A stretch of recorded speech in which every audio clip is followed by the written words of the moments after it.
sunshine down. I feel the sunshine down. I feel the sunshine down. I feel the sunshine down. I feel the sunshine down. I feel the sunshine down. I feel the sunshine down. I feel the sunshine down. I feel the sunshine down. I feel the sunshine down. I feel the sunshine down. I feel the sunshine down. I feel the sunshine down. I feel the sunshine down. I feel the sunshine down.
Et maintenant, on y est presque. Dans quelques instants, Osvaldo va prendre les commandes d'Influencer Show. Aujourd'hui, il va vous dévoiler pourquoi vos vidéos perdent leur audience et comment changer ça dès ce soir. Au programme, des astuces concrètes, des exemples clairs et des conseils pratiques pour que vos spectateurs restent jusqu'à la fin. Restez bien à l'écoute, on démarre dans quelques minutes.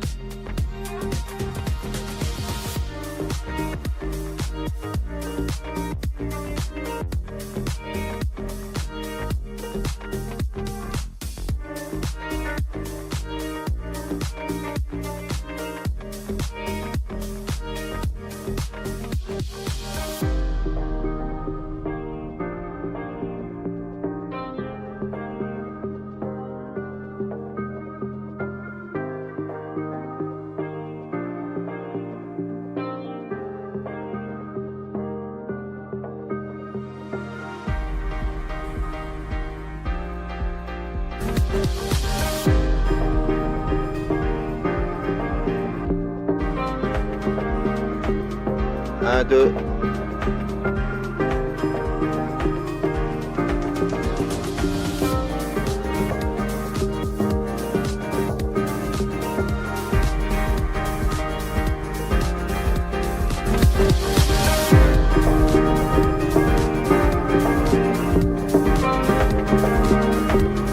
Un, deux.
Mesdames et messieurs, Osvaldo arrive pour lancer le tout premier épisode d'Influencer Show.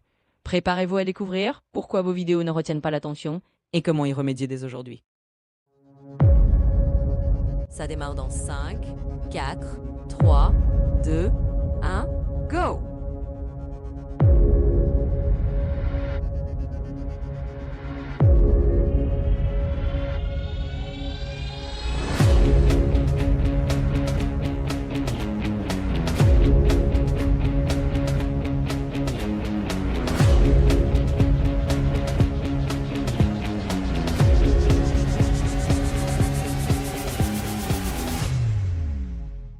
Salut à tous et bienvenue dans ce nouvel épisode d'Influenceur Show.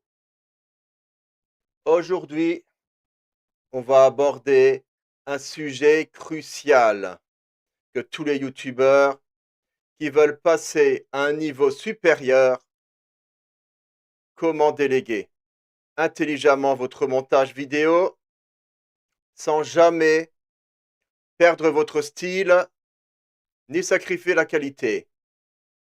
Je sais à quel point cette étape peut faire peur, car votre style est votre identité, votre signature.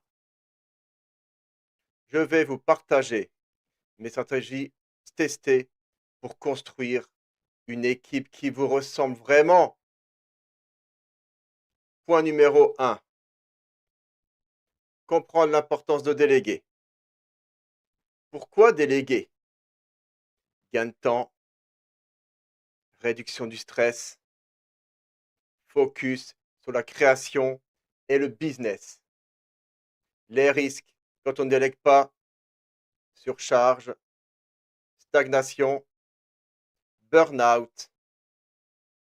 Déléguer, ça peut sembler flippant au début. On se dit souvent: oui, mais je vais perdre le contrôle, ou personne ne fera ça comme moi. Mais en vrai, déléguer, c'est avant tout vous faire un énorme cadeau. Tu gagnes du temps, tu diminues ton stress et tu peux enfin te concentrer sur ce qui compte vraiment. Créer du contenu, développer ton business, construire ta marque. Mais si tu passes pas ce cap, les risques sont réels. Tu risques la surcharge, tu as trop à faire, tu ne te poses jamais, tu cours après le temps sans jamais le rattraper. Tu peux aussi stagner parce que tu n'as plus la capacité de produire au rythme nécessaire. Et pire encore, le burn-out peut guetter, ce sentiment d'être complètement vidé, épuisé, alors que ta passion devrait justement t'apporter de l'énergie. Alors dis-moi, peux-tu t'imaginer tout ce que tu pourrais faire avec ce temps, cette énergie libérée grâce à une bonne délégation? Point 2. Choisir le bon partenaire. Trouver un monteur qui comprend non seulement la technique, mais surtout votre vision et identité. Utilisez des tests ou projets pilotes pour valider la qualité. Choisir de bons partenaires pour déléguer son montage, c'est plus qu'une simple question de compétences techniques. Il faut que ce soit quelqu'un qui comprenne votre vision, votre style, ce qui fait que vos vidéos parlent à votre audience. Parce que si le monteur ne capte pas votre ADN, ça ne marche pas, même si techniquement c'est bien fait. Je me rappelle avoir testé plusieurs monteurs. Certains étaient compétents, mais ça manquait.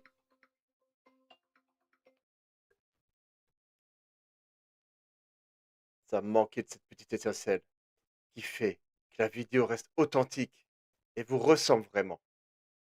Pour ça, je vous conseille de commencer avec un petit test, une vidéo courte, pour voir si le style match avant d'aller plus loin. Ça évite les mauvaises surprises et surtout, ça instaure la confiance entre vous et votre équipe. Alors dites-moi, qu'est-ce que vous cherchez absolument chez un monteur? Point 3. Créer un guide précis. Documentez vos préférences en montage, style, transition, rythme, musique, couleur. Expliquez votre ADN visuel à travers des exemples concrets. Une fois que tu as trouvé ton monteur, vient l'étape essentielle. qui fait toute la différence. Crée un guide précis pour lui transmettre ta vision. Ce guide, c'est comme un manuel de ton style, de tes préférences, de ce que tu aimes, de ce que tu refuses dans tes vidéos. Tu y mets les styles de transition que tu préfères, les rythmes de montage souhaités, comme tu joues avec les temps forts, les choix récurrents de musique ou de son,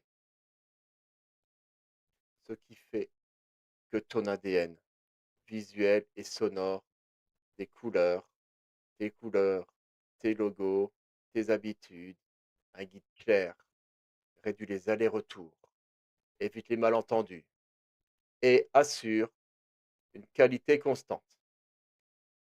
Je me souviens avoir passé des heures à éplucher tous ces détails. Alors j'ai mis ça sur écrit, ça a tout changé. Et toi, as-tu déjà un document, des notes que tu donnes à tes monteurs? Dis-moi dans le chat. Point 4. Mettre en place un processus de validation. Organiser des points réguliers en révision pour ajuster et maintenir la qualité. Comment donner un feedback constructif et booster la collaboration. Une fois que ton monteur a commencé à travailler, il est crucial d'avoir un processus de validation clair. Cela signifie établir des points réguliers. Tu regardes les montages, donne ton feedback et ajuste si besoin. Mais attention, l'objectif n'est pas de micro-gérer, mais de guider pour maintenir la qualité et respecter ton style.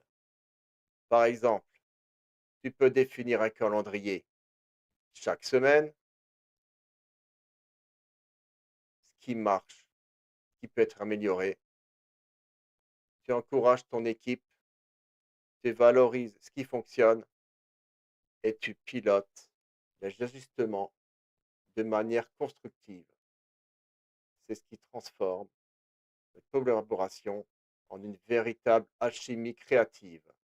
Et vous, avez-vous déjà un système de validation avec vos monteurs? Racontez-moi. Point 5. Cultiver la confiance et la communication. Instaurez un dialogue ouvert, honnête et bienveillant avec votre équipe. Encouragez les initiatives tout en gardant des standards élevés pour réussir la délégation. Il ne suffit pas de trouver les bons monteurs, de mettre en place un workflow. Il faut avant tout bâtir une relation de confiance solide. La communication doit être transparente, régulière et bienveillante. Il faut encourager le partage d'idées, les feedbacks constructifs et être ouvert aux ajustements. Ne te contente pas d'un silence ou de travaux finis. Prends le champ de changer, de comprendre les points de vue et d'accompagner. Souviens-toi, une équipe qui se sent écoutée et respectée donne l'excellence en retour. Et toi, comment tu cultives la confiance avec tes collaborateurs? Partage tes expériences. En conclusion, la bonne nouvelle, c'est que déléguer, ça s'apprend et ça s'organise. Vous pouvez garder votre style, protéger votre qualité et en même temps vous libérer, créer et développer. Si vous voulez savoir comment mettre en place cela concrètement, rejoignez-moi à ma formation 100% live où je vous guide pas à pas. Abonnez-vous, activez la cloche et préparez vos questions pour la prochaine session. Alors, on en était où? Donc, 1. Déléguer, ça s'apprend et ça s'organise. Déléguer n'est pas instinctif, ni immédiat. C'est une compétence qui se construit avec du temps, de la méthode et de la réflexion. Apprendre à déléguer efficacement implique de comprendre ce qu'on peut confier, à qui et comment suivre sans micro-gérer. L'organisation est la clé pour éviter les défauts et maximiser la collaboration. On a vu en 2, garder son style et protéger la qualité.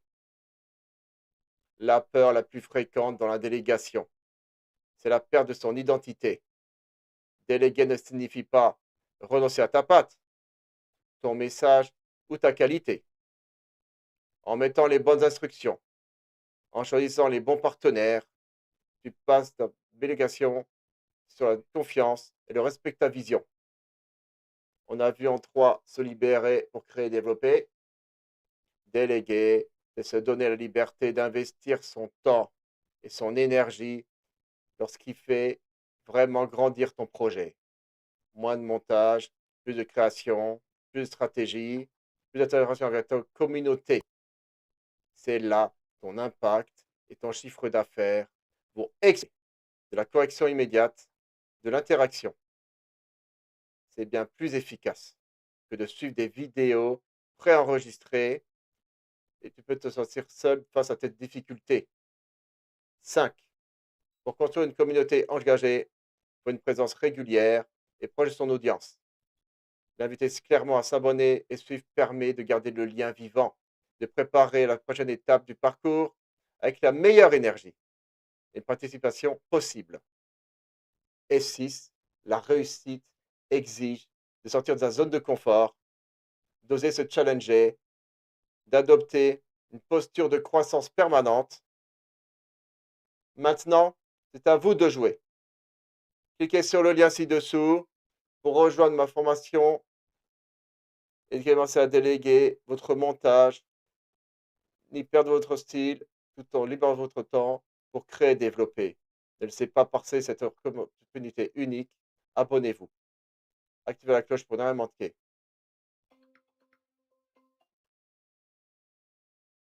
Et préparons ensemble votre succès à 110%. La semaine prochaine, nous allons voir dans Influencer Show comment garder son focus et son énergie lorsque la pression monte. Je vais vous partager des astuces concrètes pour préserver la vitalité et ton mental dans l'entrepreneuriat.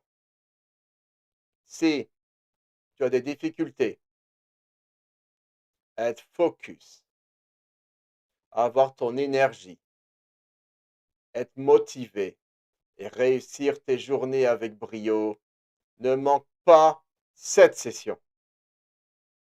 Je te dis à la semaine prochaine et sois un leader inspirant. Ciao influenceuse, ciao influenceur.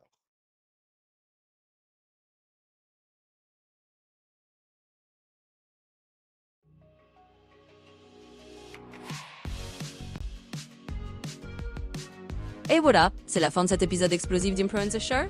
Un immense merci à vous tous d'avoir été là. Vous êtes la raison pour laquelle on fait ça. Souvenez-vous, chaque astuce que vous appliquez, c'est un pas de plus vers une chaîne YouTube qui décolle. Continuez à créer, continuez à innover et surtout continuez à revenir chaque semaine pour plus de conseils. Jeudi prochain, on revient avec encore plus d'énergie et de nouvelles stratégies. Merci encore à tous, abonnez-vous, partagez, on se retrouve très vite sur Influencer Show.